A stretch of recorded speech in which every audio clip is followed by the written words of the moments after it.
Kaibigan, ano? Ito yung adobo natin, kaibigan, no? Ito na po ito. Ayan, gusto nung araw kong ginagawa po ito. Pinapakaluwa. Lapit natin, kaibigan, na yan, ha? Diba, kaibigan, no? Hindi na lang sabaw yan. Haluan natin ng ano po, nilagyan natin ng bell pep para magkakulay. Kumbaga sa ano, mayroon siyang finish. Ayan, diba kaibigan? So, diba ang aura niya? Adobong special ng bagsak. Bell pepper lang palang katapat, diba kaibigan? Ayan, oh. Ayan. Kita niyo pa. Pagdag tayo ng konting garlic po. Kaya nakukulayan kasi ako.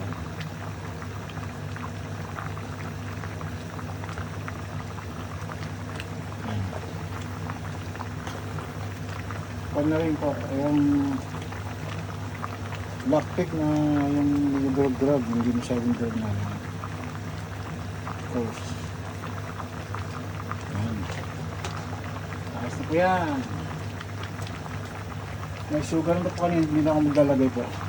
Kaya pwede yung sugar, pwedeng konting ano po sa inyo.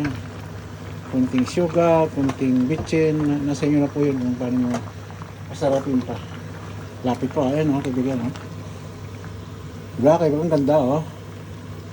Ayan. Konting kulo na lang ari, kaibigan. At nakita nyo na yung beauty niya.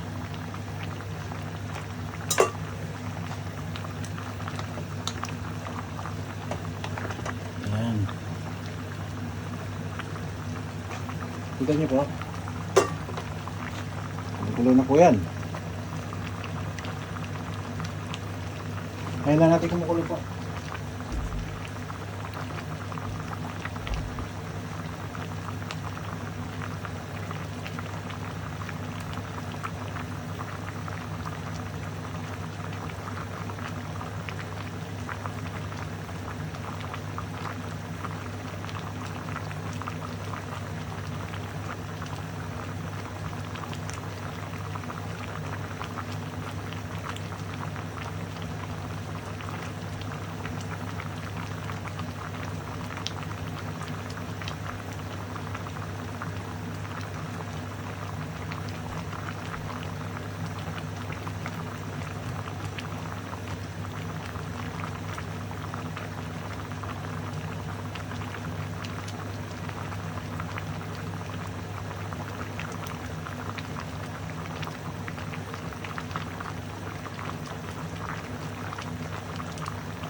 Luto natin ito na. Ito na po. Ayan. Usap natin. Kaibigan na yan. So mamaya po pakita ko pagka ilalagay natin ibang gulay. Maraming salamat muli po sa ating lahat.